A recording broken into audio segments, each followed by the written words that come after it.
Hello class 11. We are continuing with our first chapter in history and today we will do about the coins. So we are doing archaeological sources and we have already seen that archaeological sources can be categorized into three divisions. The first is artifacts and materials, which we have already discussed. Then there is inscription, that one also we have discussed. Today we will discuss about the coins. So we'll see that how coins are an important source for the study of history. So today's topic is coins. What we should know is that the study of coin is a separate branch of history and the study of coins is known as numismatic. Study of coins are known as numismatics. Now what we see is that what are coins? You have an idea that coins are the medium of exchange for buying and selling for trade and commerce purpose mainly, and this coins gives us an idea about the administration as well as the constitutional purpose of any particular period. Now what we see is that from the coins we can get many information, and thus coins are an important source for the study of history. So today we will discuss about this importance. What are the importance of coins in the study of history? So we should remember that the study of coins is known as numismatic, and coins are the medium of exchange. Coins are the currency system, and the coins are issued for buying and selling purpose for economic and trade and commerce. So what we see is that what are the importance historically, how they are important, what are the historical importance of the coins, or how coins helps us to get information about historical factors. So first thing that we should mention is that coins gives us an idea about the language of the contemporary period. So we see that coins gives us an idea about the language. How it gives us the idea about the language? If you see even present day coins, you will see some kind of writing, some kind of inscription is there on the coin. On the two sides are there. One is the obverse side, another is the reverse side. So here in this area you see some kind of inscriptions are inscribed. In which language? Like if you see the present coins, you see that in Hindi inscriptions are there in the coin of our country. So if we see the coins of the past, then we will see some inscriptions are there in different language. So we can know about the state language of that time. The ruler who issued the coins, what language was used by the ruler, or what was the state language, that we can get to know from the coins. Also, we see that on the obverse side, some kind of motifs are there. Any motifs are there. If you see the coins of present day, then also you see either Indian flag or the charkha or Vaishno Devi, any gods and goddesses, or any flag, anybody's symbol is there in the coin. So we see that coins gives us the idea about the religious life as well. So we get to know about the religion or the religious practices of the emperor or of the beliefs of the empire who issued the coin, from where the coins were issued. Like for example, we can give the example of Gupta age. In the Gupta coins we get the motifs or the pictures. On the upward side you will see the pictures of Lakshmi, Ganesh. These pictures are available from the Gupta coin. So we can say that they were believer of Hindu religion. Similarly, if we see the medieval coin of Iltutmish, there we will see he owed his allegiance to the Caliph of Baghdad. From there we can conclude that he was nominated, he was under the rule of the Caliph of Baghdad. So he was a follower of Islam. These things we can conclude, so we can get an idea about the religious life of the state or about religious life of the emperor. So the coins gives us an information about the religion of the state or about the religious belief of the emperor.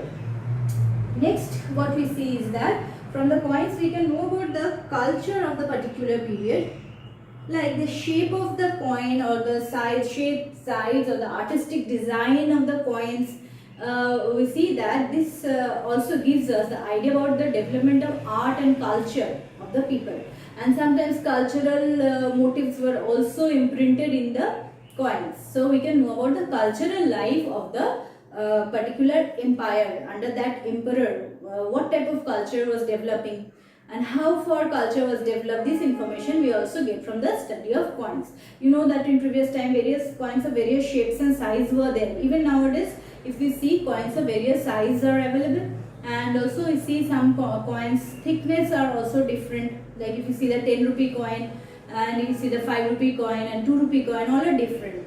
So we can see the cultural and artistic designs of the coins gives us an idea about the cultural development of the particular empire. So we can know the language, we can know the religion, we can know the culture, we can also know about the time period of the ruler. So this is very important. What it is as time period means we can know that when the coins were issued. On the coins on the reverse side we see that the date is given on this part, that when the coins were issued, and the name of the ruler was also inscribed in this part, that who is issuing the coins. So on the reverse side of the coin it was previous rulers used to like write the names who is issuing the coin. So from those coins of the ancient times or of the medieval times we can understand who was ruling during that time, and the date from when to from which period to which period he ruled, that also we can get. So these information gives us the information about the time period or the rule of a particular dynasty, and the names of the rulers in chronological order we can get from the intense study of coins. So that is study of coin is also important for knowing about the time period when these coins were issued. Also we can know about the economic condition of the empire.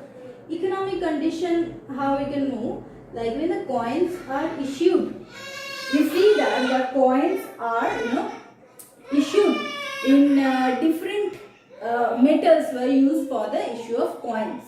So what happened is that the metals used in making of the coin tells us about the economic condition of the particular period.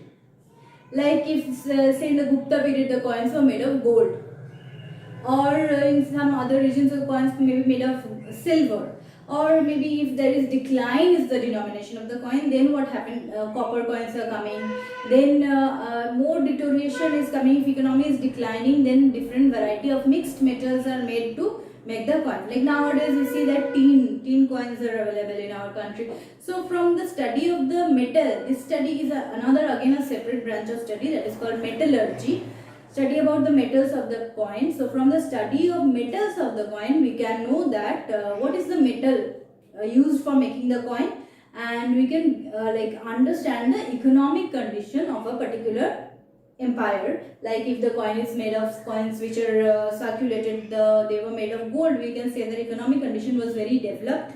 Economically that empire was very rich.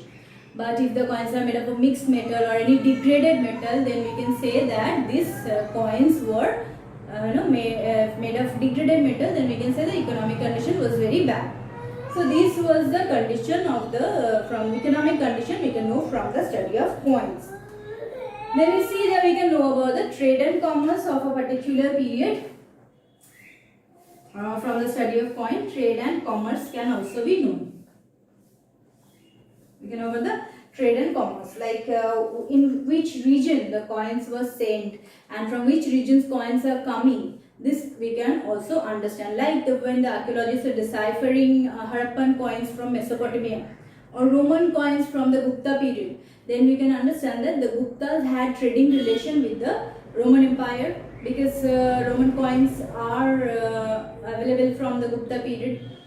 Also we see that the gold coins of Guptas were made specially for trading with Roman Empire.